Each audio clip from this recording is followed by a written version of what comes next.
Well, today is the day you've been waiting for. We're going to start some clay coil pots. What is a coil pot, you say? Well, this is a coil pot that a student made several years ago. See how it's just layers of coils.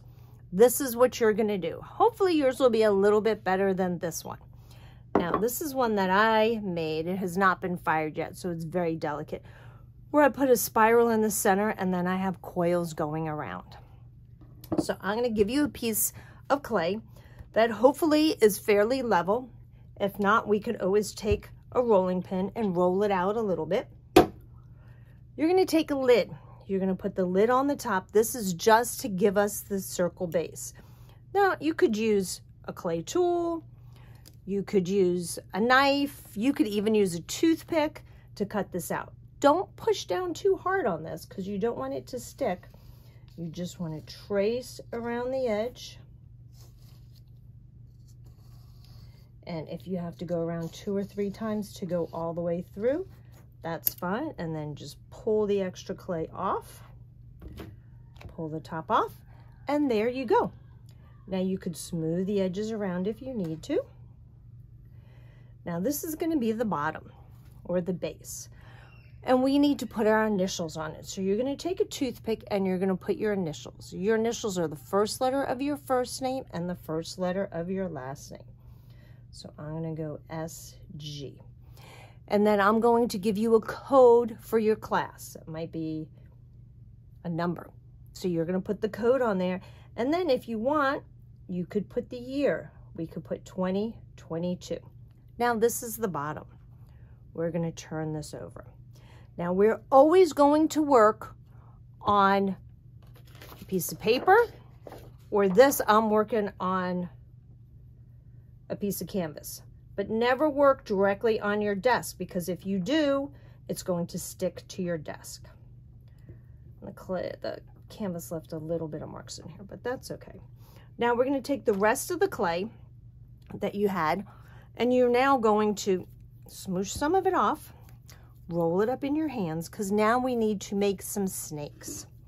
Just like when you were little and you made snakes with Play-Doh. So start squishing it out and then we're going to roll it out.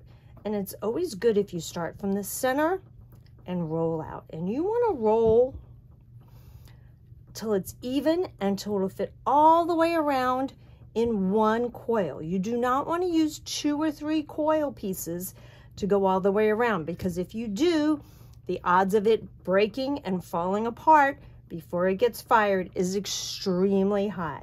One coil that goes all the way around is much stronger than 3 little pieces.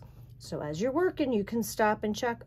Nope, nowhere near. You also want to make sure that each layer of your coil is the same as the one before. You don't want a thick one and a thin one and some spots bumpy and some spots not.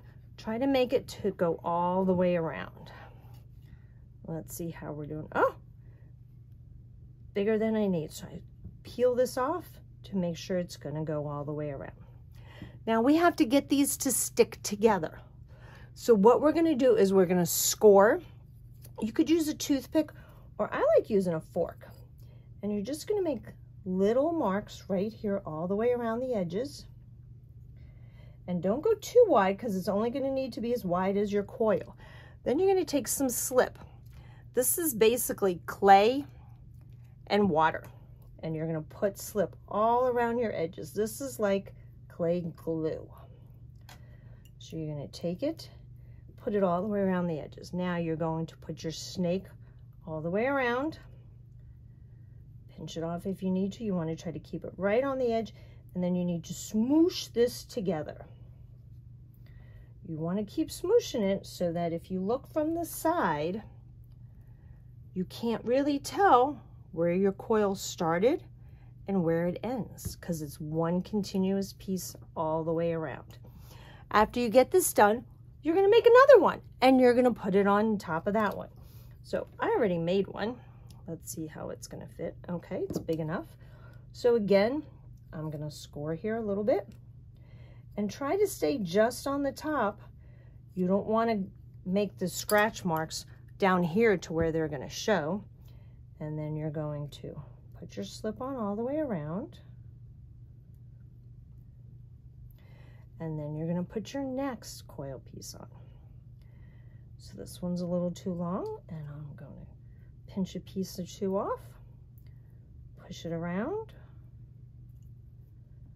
smoosh this together once again so that we can't see where the coil ended and where it started. And then you're just going to keep building. Now we're going to take 2 days to do this. You may only get your bottom and maybe one coil done on the first day, and that's just fine. The way we're going to keep them fresh to work with is we're going to take a damp paper towel that I'm going to give you, and a damp paper towel just means that I took the paper towel, I got it wet, I squeezed all the water out, and you're just going to lay it over it. You don't need to bundle it all up like it's a baby in a blanket. You just need to lay it on top to keep it moist. And then the next day, we would work on it again. So you don't want to miss art while we're working on clay. Now you're just going to keep building this up and up and up as tall as you can go. But see how mine are about the same size? You want to keep them as close to it as you can. Then I'm going to come around with one of these sponges, and I'm going to work on the inside, and I'm going to help smoosh yours together so that it stays. But if I come around and I see that you like did one piece like this, and then you took another piece and you put it like this, and then you put another piece like this, trying to tell me that's one coil, I'm going to go boop, boop, boop. Try it again, because your coil needs to go all the way around. If it doesn't, it's going to fall off while it's drying before it gets in the kiln to be fired. Once it's been fired in the kiln, it'll be a little stronger, but it needs to stay together until it dries and gets into that kiln. So remember, you are just going to roll it out. You're going to start, when you start rolling, you work from the center and work out. Try to make them even. You're going to score, slip, and smoosh. Okay, the 3 S's of clay. And you're going to build this up as high as you can.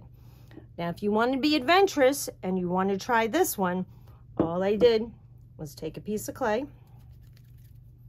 Again, I rolled it out like if it was a snake,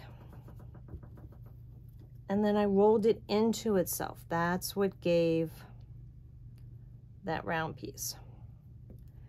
And then on the back, you're going to make sure you smoosh it together really well so it stays, and that'll be on the inside, and the coil part will be on the outside. And again, for this, you would score, put some slip, put it on here, and you may even need a little piece here to put on the back to make it a little thicker. Okay, so you're going to keep working on these until time is up, and then we'll put them in the kiln, and then we'll glaze them the next time I see you.